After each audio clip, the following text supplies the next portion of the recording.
बंधु माने आपण माने जगन्नाथ मंदिर रे थिबा अनेक रहस्य और चमत्कार विषय निश्चित भावे जानिथिबे। जगन्नाथ मंदिर मध्यरे बेले बेले अनेक अलौकिक घटना सबू घटी थाए जहाँ सारा दुनिया को चकित कर देई थाए। किंतु वर्तमान किछि वर्ष हैला श्रीमंदिर रे एमिति घटना घटुछि जहाँ सारा दुनिया को आश्चर्य और चकित करिछि। ए किछि वर्ष तले श्रीमंदिर उपरे उड़ुथिबा पताकारे निया लागि जाइथिला जहाकू देखिला परे समस्तको होश उड़ी जाइथिला।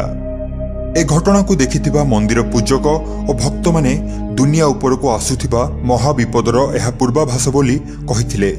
तेबे काहीकि हेला एभली अघटन? केउ महाविपदर संकेत देउछंती प्रभु जगन्नाथ?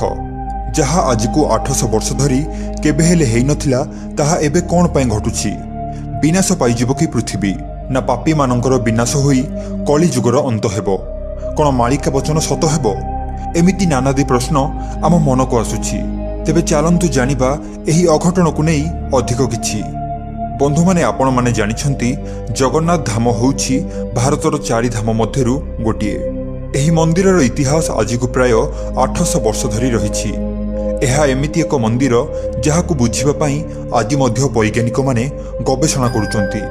श्रीमंदिर रे थिबा रहस्य मध्यरु पतित पावन बाना होउछि एक रहस्य। बंधु माने आपण माने जदि केबे पुरी जिबे बहु दूररु श्रीमंदिर उपरे उड़ुथिबा विराट पताका देखिबाकू पाइबे जा लंबा होउछि पाखापाखि 20 मीटर। श्रीमंदिर उपरे उड़ुथिबा ए पतित पावन बाना पवनर विपरीत दिगरे उड़ुथाए। जेउ दिगकू पवन बहिथाए ए बाना ता विपरीत दिगकू उड़े। ए पताकाकू प्रतिदिन संध्या समय रे बदला जाइथाए। वर्षा बात्या जहा हेउना काहीकि एही पताका प्रतिदिन संध्या समय रे बदला हेबा निश्चित।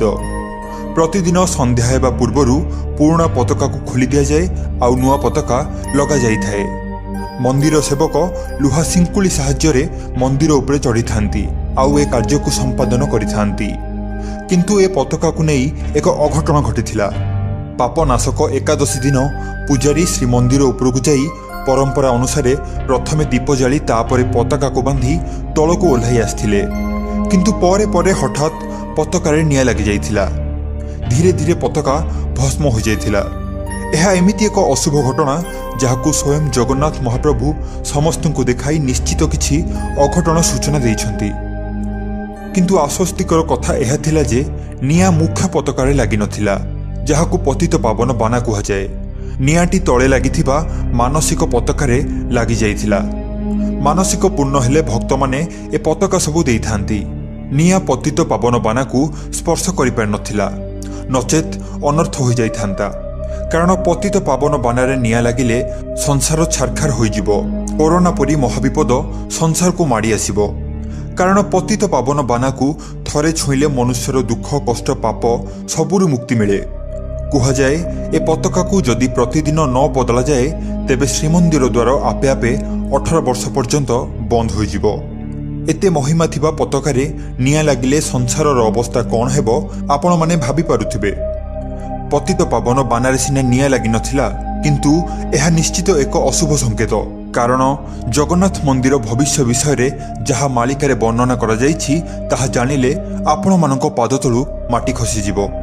मालिकारे वर्णना अछि कि जेउ दिन ठारू श्रीमंदिर रे अघटन घटिबा आरंभ हेबो जानिबो विनाश निकटतर। कलिजुगर अंत खूब शीघ्र हेबो। मालिकारे लेखा अछि कि विनाश समय आसिले पताका बारंबार श्रीमंदिर उपरु खसिबो। मालिका वचन सत होइथिला। 2019 मसीहा मे मासरे फनी बात्यारे पताका तळकू खसी जाइथिला। 2020 मसीहारे पुणी थरे पताका खसिथिबार सुनिबाकू मिले। आहुरी मध्य कुहा जाए श्रीमंदिर उपरे कौनसी केबे पक्षी उड़ंती नहीं किंतु एहार व्यतिक्रम देखा जाइथिला। 2020 मसीहा जुलाई मास और 2021 मसीहा डिसेम्बर मासरे श्रीमंदिर उपरे चिल सागुण आदि उड़ुथिबार देखिबाकू मिलिथिला। एमिति कि नील चक्र रे मध्य पक्षी बसिथिबार देखा जाइथिला। किछि जगन्नाथ प्रेमीଙ୍କ मतरे वर्तमान महाप्रभु जगन्नाथଙ୍କୁ अपमानित करा जाउछि। तेणु एभली अघटन द्वारा प्रभु जगन्नाथ संकेत देउछंती। 2015 रे होइथिबा ब्रह्म विभ्राट महाप्रभुଙ୍କ ପାଇଁ बड़ अपमान थिला। 2015 रे होइथिबा ब्रह्म परिवर्तन रे विलंब करा जाइथिला। राति रे आलोक बंद करी अंधकार मध्यरे ब्रह्म परिवर्तन हेबा कथा କିନ୍ତୁ ସେବକମାନଙ୍କ ମଧ୍ୟରେ ବିବାଦ ହେତୁ ଦିବା ଆଲୋକରେ ବ୍ରହ୍ମ ପରିବର୍ତ୍ତନ କରାଗଲା, ଯାହା ଜଗନ୍ନାଥ ପ୍ରେମୀଙ୍କ ଧର୍ମୀୟ ଭାବନାରେ ଗଭୀର ଆଘାତ ଲାଗିଥିଲା। ତାର ଫଳସ୍ୱରୂପ ସ୍ୱୟଂ ଜଗନ୍ନାଥ ବିଭିନ୍ନ ଅଘଟଣ ମାଧ୍ୟମରେ ଜଣାଇ ଦେଉଛନ୍ତି, ବନ୍ଧୁମାନେ ଏବେ ମଧ୍ୟ ସମୟ ଅଛି। ଆମେମାନେ ଅନ୍ୟାୟ ଅନୀତି ନ କରି ପଶୁ ପ୍ରକୃତିକୁ ଛାଡ଼ିଦେବା, ଗୁଣକୁ ଆଦରି ନେବା, ଯାହା ଫଳରେ କୌଣସି ବିନାଶ ନ ହୋଇ ସତ୍ୟଯୁଗ ଆପେ ଆପେ ସମାଜକୁ ଆସିବ। ତେବେ ବନ୍ଧୁମାନେ, ଆଜି ପାଇଁ ଭିଡ଼ିଓଟି ଏତିକି ଥିଲା। ଯଦି ଆପଣ ଶେଷ ପର୍ଯ୍ୟନ୍ତ ଭିଡ଼ିଓଟିକୁ ଦେଖିଛନ୍ତି, କମେଣ୍ଟ ସେକ୍ସନରେ ଜୟ ଜଗନ୍ନାଥ ବୋଲି ଲେଖିଦିଅନ୍ତୁ। ତେବେ ଦେଖା ହେବା ଆଗାମୀ ଅଧ୍ୟାୟରେ ଏମିତି କିଛି ନୂଆ ଭିଡ଼ିଓ ସହିତ। ଜୟ ଜଗନ୍ନାଥ।